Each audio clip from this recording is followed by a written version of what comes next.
Hey guys, what's up? It's your girl Jamila and welcome back to my laboratory. So I get a lot of questions about sublimation, so I decided to come and give you guys an updated sublimation 101 video.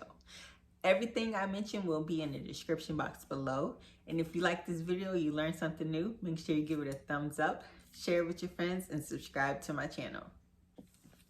What is sublimation?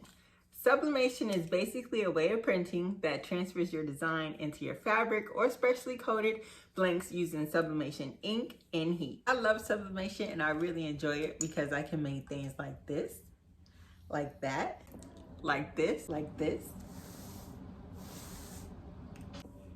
and like this. The effects are permanent and the ink is embedded into your substrate versus laying on top like vinyl.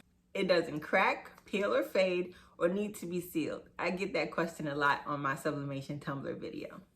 I know a lot of people think you need Photoshop, Affinity, GIMP, or any of those design programs, but you don't. You don't absolutely need a design program. I use Canva, and I have many tutorials showing you how to design and press using it. Now let's talk printers. Can any printer be used for sublimation? No. Many printers use heat when laying down the ink to the paper, and that would prematurely activate the sublimation ink. Epson printers don't have that feature, which is why they're the most commonly converted printer. The most common converted Epson printer was the Workforce 7720 and 10, but as of today, February 8th, 2021, that printer has been discontinued. So now the most popular go-to are the Epson Ecotanks, which is fine. They work perfectly good, but just be mindful that the print size, the biggest the Ecotanks can print are 8.5 by 14. Outside of the Ecotanks, almost all Epsons can be converted. So if you're in the store and you see a model and you're curious if it can work, just Google refillable cartridges for whatever printer it is. And if you can find cartridges, then go for it. If I knew then what I know now, I would have started with an Epson Ecotank 15,000 because just like my Workforce, it prints up to 13 by 19, but it's an Ecotank, so it's easier to convert and use because sometimes your cartridges stop being recognized in the middle of a project. So I suggest the Ecotank 15,000, but these other printers I'm about to name work just as well. And this isn't by any means a complete list of Epson printers that can be converted. They're just the most popular. So the Epson Ecotanks 4760, 3760, 3710, 2760, 2720, 4700, 15,000, and 16,600. Here's a couple of Epson printers that are already made for sublimation and don't require converting. The Epson F570, Shore Color F170, and the Shore Color F6370. And yes, I'll list all of that in the description box. And if you just want to skip the whole converting process, you can always just buy a Sawgrass because they're sublimation printers as well.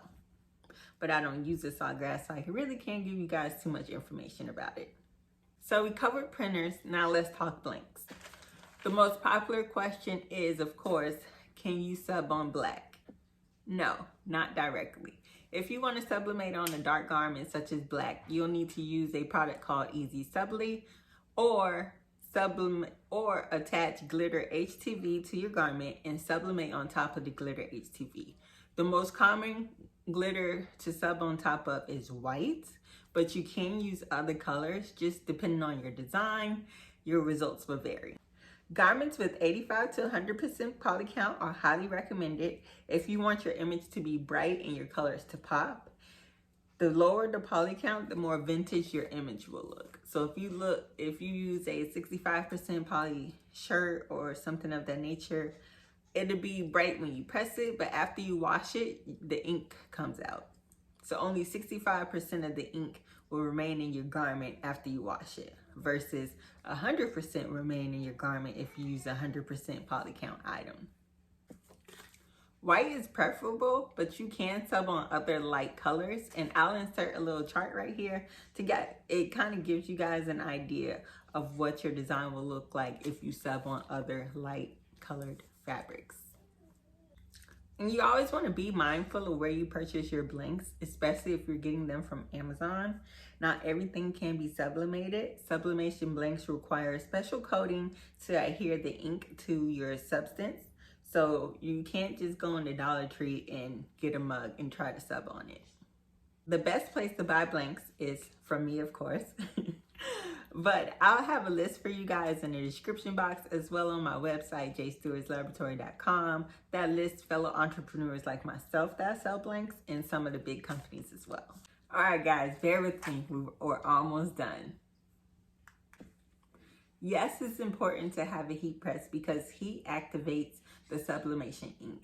You need a press that can get up to at least 400 degrees Fahrenheit. Most items are sublimated at 400 degrees for 60 seconds, but it's always great to double check where you purchase your blanks from. I recommend getting a 16 by 20 heat press if it's in your budget, but a 15 by 15 will also get the job done. Racoma, Heat Press Nation, and Fancier Studio are my recommended places to purchase a heat press. Presses are available on Amazon, and I do have a heat press that I purchased on Amazon a couple years ago, but I can definitely tell a difference in quality between my Amazon heat press and my Racoma heat press. So to sum up this video, to begin sublimation at minimum, you'll need a designated sublimation printer, sublimation ink, sublimation paper, heat tape, butcher paper, and blanks. I'll also have a free printable checklist for you guys on my site, jstewartslaboratory.com. Link will be in the bio. That'll list the printers I named, the shops, and a list of minimum supplies you'll need to begin sublimation. So here's a few things I forgot to mention in the video. Whenever you're doing clothing items like shirts or socks or anything of that nature, a lint roller will be your best friend, and you always want to pre-press your garments to get rid of any moisture.